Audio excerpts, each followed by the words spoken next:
इस सबको भी हमें सेगमेंट डिसाइड करने से पहले देखना है। इंटरनल ऑर्गेनाइजेशन,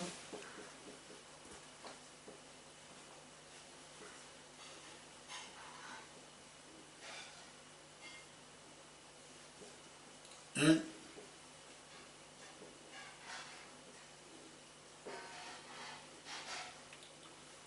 इंटरनल ऑर्गेनाइजेशन देखना है and management structure.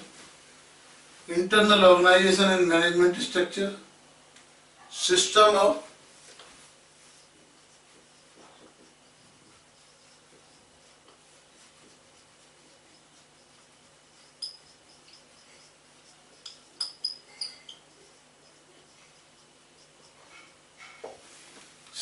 internal reporting to board of directors and CFO, system of internal reporting to board of directors and CFO। Internal reporting का सिस्टम क्या है, बोर्ड ऑफ डायरेक्टर्स का और CFO का, ठीक है।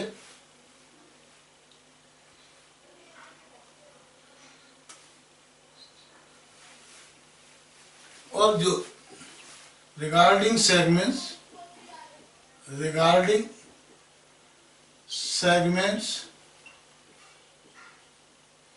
एंड अदर मैटर्स,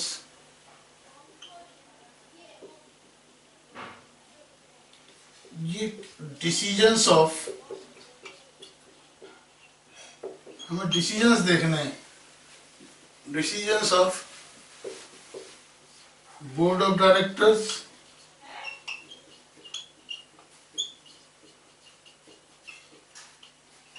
CEO और CFO, इन सबके बेसिकली डिसीजंस हैं क्या, ओके। इनके बेसिस पे क्या क्लासिफिकेशन किया हुआ है, किस सिस्टम को हमने अलग प्रोडक्ट का नाम दिया हुआ है, किसको अलग लोकेशन को है, पूरा मैनेजमेंट स्ट्रक्चर किस तरह का है, इस स्ट्रक्चर को भी हमें देखना है, ठीक है।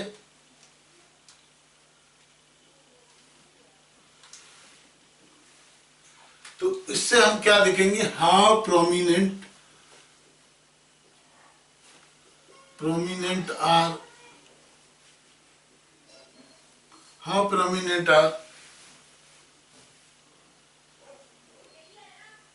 nature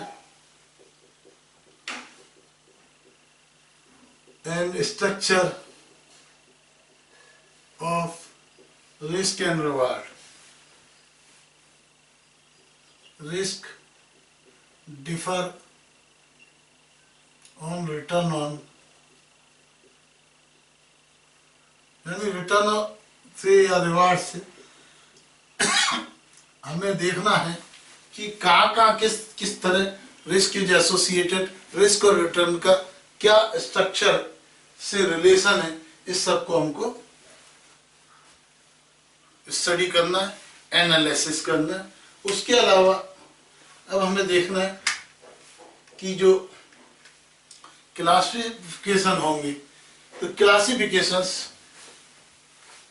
प्राइमरी एंड सेकेंडरी दो टाइप के होंगे, क्योंकि हो सकता है कि हमारा एक क्लासिफिकेशन, जैसे मान लो होंडा का प्लांट हमने बताया, एक गुड़गांव में है प्लांट, एक कलकत्ता में, कोलकाता वाले में भी कार बन रही है, कोलकाता वाले या तो प्लांट होता है स्कूटर का प्लांट गुड़गांव में, कार का प्लांट कोलकाता में है, जनरेटर का प्लांट बॉम्बे में है।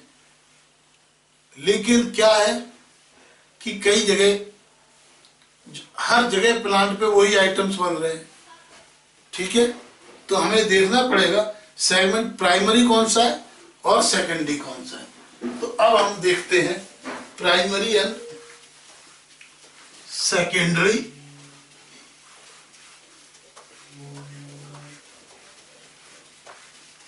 Segments.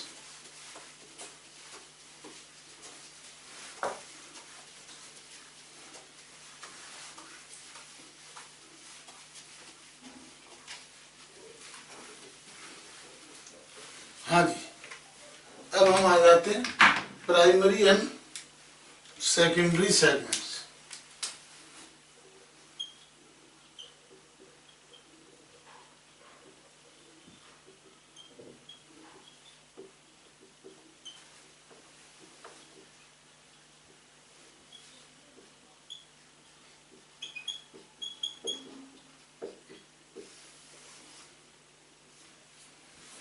Primary and secondary segments. Okay.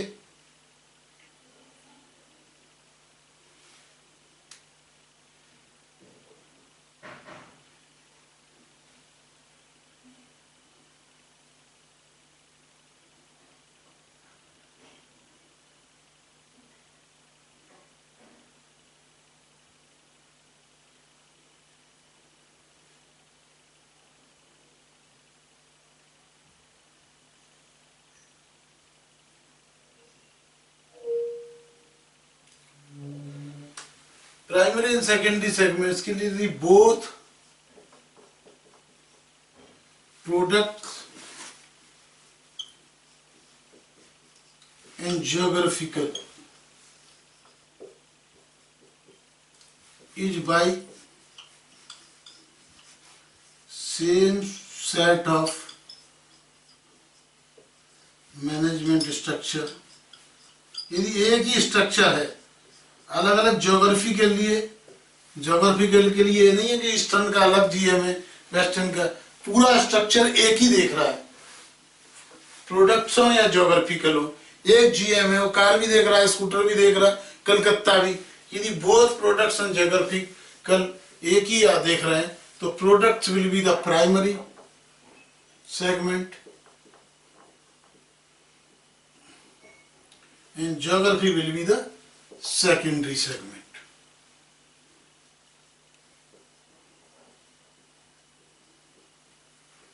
Okay.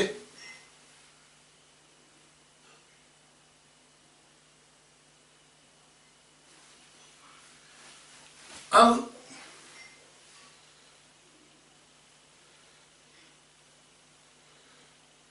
ठीक है, यदि management is based on product, यानी management structure is based on product, तब भी ये क्या होगा, product will be primary and geography will be secondary.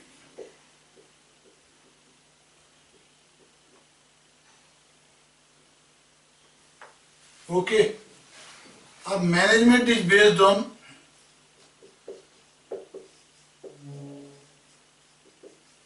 Geography,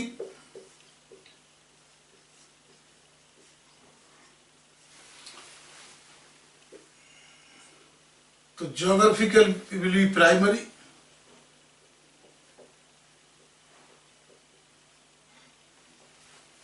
product will be secondary. ठीक है,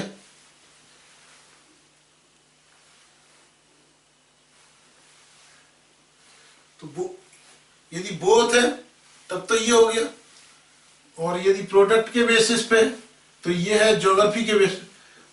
अब यदि management structure is not based on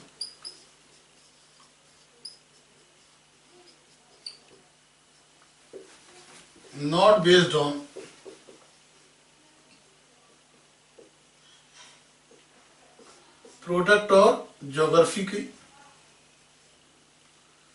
product और ज्योग्राफी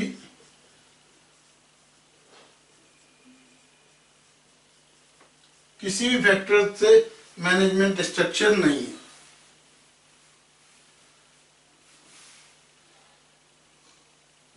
ओके, तो इस केस के अंदर क्या होगा, management will decide risk and return on product and return and risk, geographical, and on the basis of this segment will be as per management decisions। जो management का जो असेसमेंट होगा रिस्क एंड रिटर्न का, वो centred amount and around product है, ये centred around geographical है। उसके बेसिस पर हम लोग क्या करेंगे, सेगमेंट का डिटर्मिनेशन करेंगे। ओके,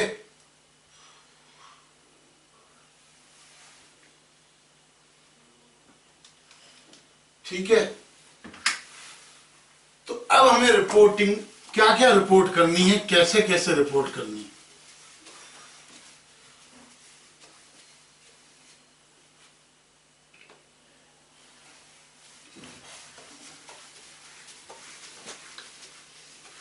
तो ये स्टैंडर्ड कहता है, इस तरह आप डिसाइड कर लीजिए। अब इन सेगमेंट्स में हमें देखना होगा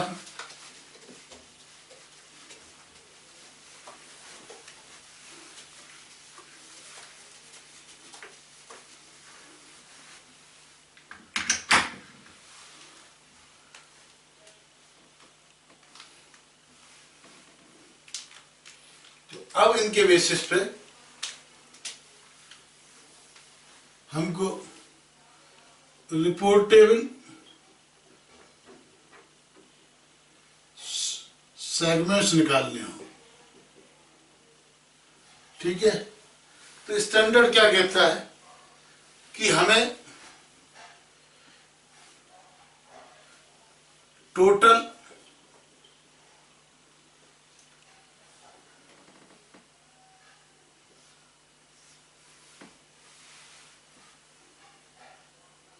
रेवेन्यू, हमें क्या करना है, total revenue from all segment calculate करना है। टोटल प्रॉफिट और loss from all segments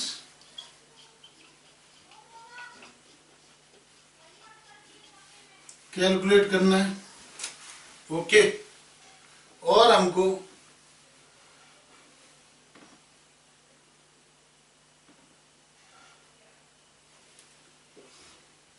total assets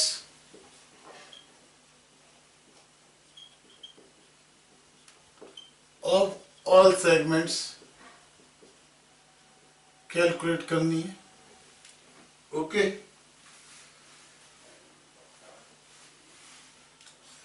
उसके बाद हमें प्रोडक्ट वाइज और geographical wise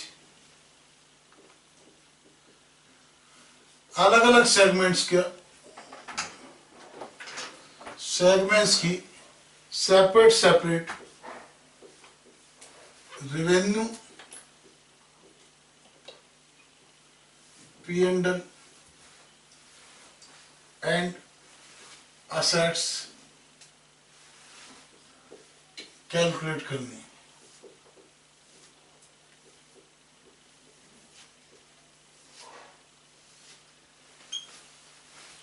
okay,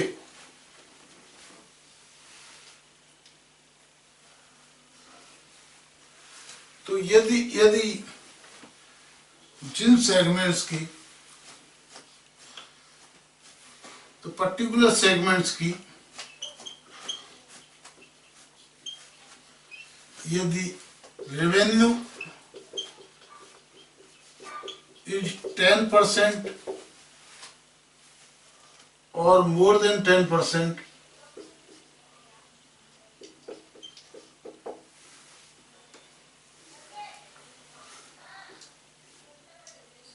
of total of revenue from all segments,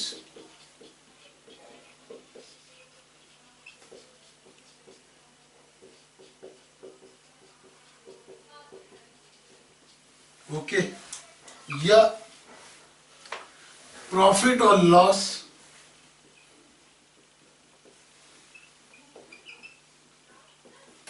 is 10% or more of profit and loss of all segments,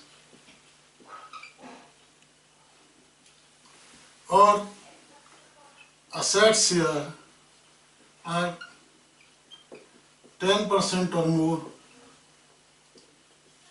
of assets of all segments, then these are reportable segments और income को different, इनका separate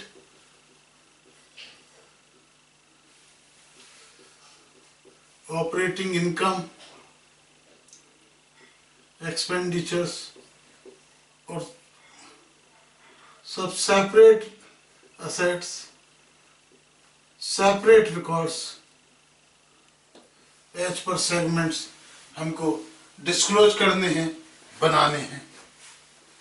okay, तो ये हमारे को ध्यान में रखना है कि हमें सारे सेगमेंट्स का टोटल कीजिए, जिसका 10% से ज़्यादा या तो रेवेन्यू आता है या 10% से ज़्यादा प्रॉफिट एंड लॉस आता है, 10% से ज़्यादा बैलेंस शीट आती है, वो रिपोर्टेबल सेगमेंट्स हो गया। उसका डिफरेंट अलग से हमारे को पूरा operations, profit and loss and balance sheet, यानी उस पर्टिकुलर सेगमेंट्स की सारी रिपोर्टें जिस तरह हम ओवरऑल एंटरप्राइज की डिस्क्लोज करते हैं, उस तरह एज पर AS 17 वो सब डिस्क्लोज करना जरूरी है। ठीक है, तो इसमें बेसिकली अकाउंटिंग यदि एस्पेक्ट देखें तो हमें क्या करना है, direct attributable expenses, allocations and transactions with infra, इन सब को ध्यान में रखते हुए हमको एक एक सेगमेंट्स का अलग अलग फाइनेंशियल स्टेटमेंट्स डिस्क्लोज करना है, रिपोर्ट करना है। Thank you very much.